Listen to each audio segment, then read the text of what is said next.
What's happening, y'all? It's your man Sam Ant here at Viral Hip Hop News. Listen, do me a favor. You see the brother right now on your screen. Go down to my description box and follow Chakra Doctor at Chakra Doctor TV on YouTube. Your only place to find miracle food. That, in your opinion? Well, you know what? I'll say this, man. I think there's too much pressure on the rappers and too many expectations put on them to do more than what they're qualified to do. Like I would hate it if, I'm a professor, and I would hate it if somebody came along and expected me to make a Kanye West album. I wouldn't know what to do. I can't rap, So asking rappers to become the leaders, scholars, and job creators of the community is like asking the scholars to become rappers. Those are two different skill sets. And it's not anybody's fault that this dichotomy has been created. What has to occur, in my view, and this is already happening a little bit, because when we had that post and had that really vibrant debate on the Instagram page, I noticed Killer Mike came in and made a really good set of points on the topic, and I respect that immensely. And you see a lot of artists that understand what's going on. Typically, it seems to me that it happens when they hit about maybe 34, 35 years old, and they start to say, okay, wait a minute, I got this whole community around me. I love my hood. What are better ways for me to show love to my hood? So that's when they're starting to hit that OG status, and they're beginning to exercise their power as men to dictate what happens in their community. What I encourage them to do is to understand that you ain't got to do it all by yourself. There is a responsibility upon you, if you love Black people, to do something with the power and the platform you've been given. Rappers get access to spaces people like me can't go. I can't, I'm never going to perform at the Super Bowl. I'm never going to be in front of a stadium full of white people. I'll never be, a fixture on national radio channels all across this country. None of that. Right. So the fact that you've been given that space, to me, says this is the opportunity for you to be a double agent. You've infiltrated the system. Ice Cube is a great example of that. Right. And the nightmare, the nightmare of the racist is when you connect a guy like an Ice Cube who says, look, I got the power, I got the platform, I got the connections, I got the money, I got the resources, and you connect them with somebody like me. Right. Well, I got the brain power, right? I understand the whole landscape. So when you see those conversations, those are very powerful discussions where literally I'm sitting as an advisor whispering in the ear, like, okay, talk about this. Or when Joe Biden, I'm gonna give you an example of what happens when this occurs. Right before Charlamagne the Guy interviewed Joe Biden, he was texting me back and forth, asking me about what questions he thinks I think he should ask. And I was like, well, ask him about this. Oh, ask him about that. Oh, yeah, you'll trip him up on this. Biden will never interview a Black man like me. He's afraid of people like me. But he interviewed Charlamagne thinking that he was another dumb rapper, right? He thought that Charlamagne and Cardi B were the same. They're not the same. Right. Cardi, unfortunately, is in a position where she can't really challenge the status quo. They bring her up on charges, like she'll be done in a minute. Whereas Charlamagne is a guy, again, with all his imperfections. He's not perfect in any way, but he tries. He's a guy that listens to Dr. Claude Anderson. He talks to or respects Louis Farrakhan. He hears from the Black men that really are trying to represent the community. So when you saw what happened when Charlamagne started asking Biden the hard questions, Biden buckled and folded and ran away, right? Because he said, well, wait a minute. Whoa, who you been talking to? It was kind of like that, right? So ultimately, what we got to do as Black men is keep having those conversations, keep forming those connections. And that's going to require two things. One, it's going to require the rappers and the artists to be willing to kind of get off that high horse pedestal. I know that the white man gave you $1 billion and made you feel like you're better than everybody else, but let go of all that. Like, stop that. Stop that whole, like, I don't need to listen to the Black community because I'm famous and rich and white people love me, because you got a community that you're responsible for. But then also it's going to require people like myself to understand that artists need to be educated. And a lot of them, and I had to learn this, I had to process this myself. A lot of artists, I believe, want to do the right thing. They just don't always know how.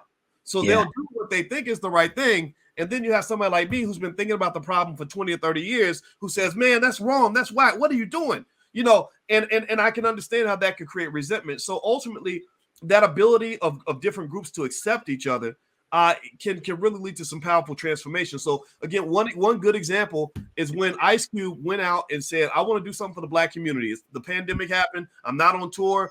I want to find out what's going on. Okay, I want to help on this political arena. So what Ice Cube did was brilliant. He went and he talked to the scholars to guide him on what he needed to do next. But he always understood what his position was. His position is, whatever these good ideas are, my job is to take them to the world. And that's exactly what he did. He ran that play with precision, and he changed American politics forever because of that. Like, he literally made Black history when he did that.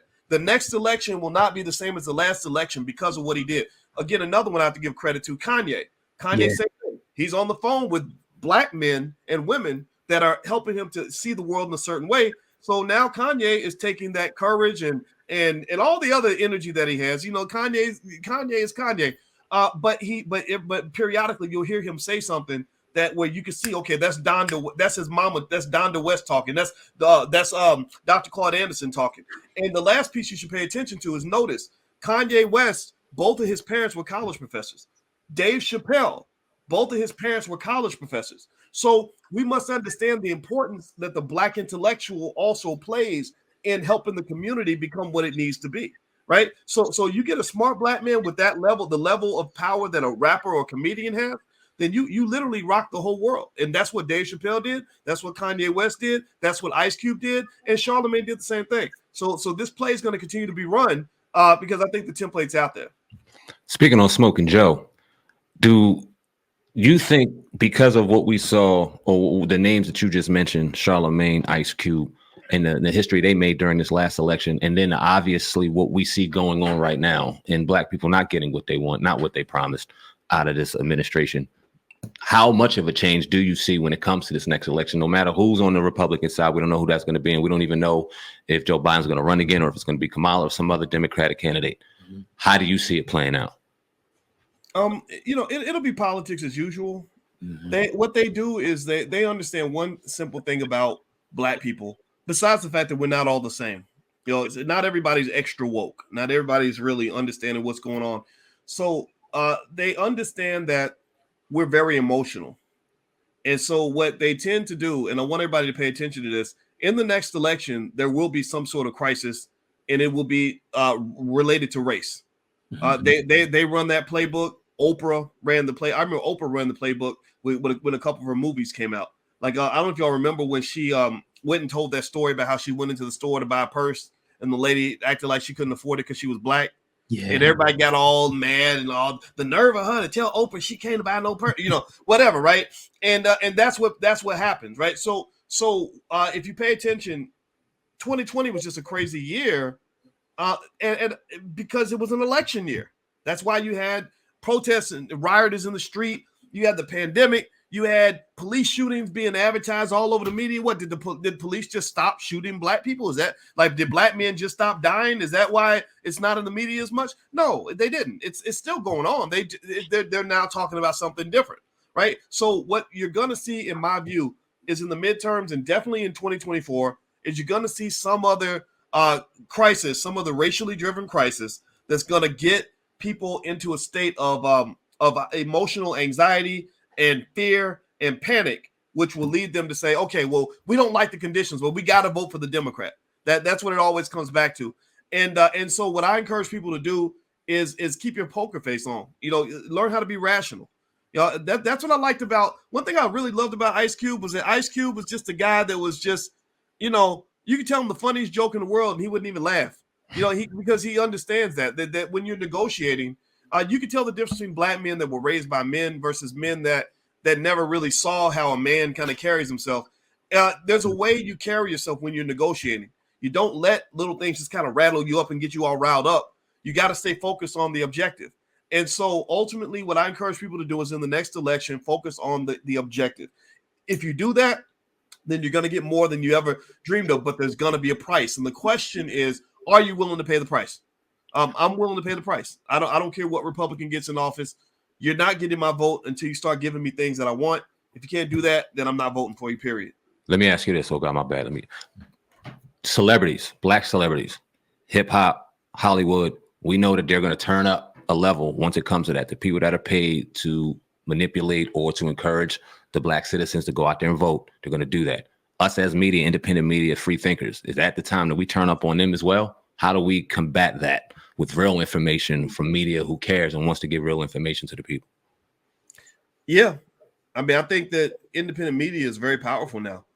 Even you guys, I mean, I don't know if y'all, how close y'all are to 1 million subscribers yet, but you know, I see y'all growing, you know, and we have hundreds of thousands. I think we're over 1 million if you add up our 3 channels or whatever. Mm-hmm. And so it's just one of those things where you add 1 million plus 1 million is 2 million, you know, and that unity piece, you know, just remember that movie, remember that movie 300 with the Spartans, where they were able to, you know, with a very small army defeat a gigantic army.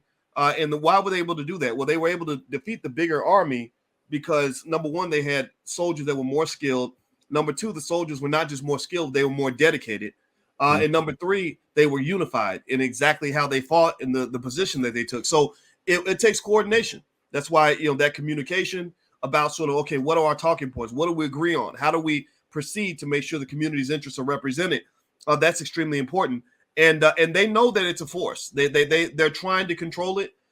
Black people really can't be controlled like they used to be, and they're fully aware of that. So when the celebrities come on, you know, they're doing their job. They're getting paid to spout whatever bullshit they've been paid to do.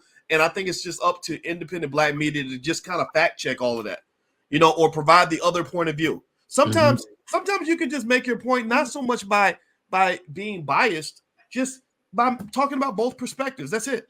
Right, that right there, just literally giving people 2 alternatives right there is a huge stride forward for the Black community, because there are a lot of radio stations where they literally say we will only invite Democrats on the platform. You can only talk about the Democratic candidate. Why can't I talk about all the candidates? Right? So anybody that's trying to only give you a piece of the information and not all the information is not usually your friend. They're not trying to give you the freedom to make your own choice. They're making the choice for you. And that's not something that we should accept ever. To introduce the show, when I sent this to Sam, asked, oh God, that nigga said, oh God, you the man, Cass. I spit white like a clan mask, and I'm a hustler. I could stand out on the beach and sell sandbags. Some things can't last, but this ain't just a podcast. This is Sam Ant and oh God, Cass.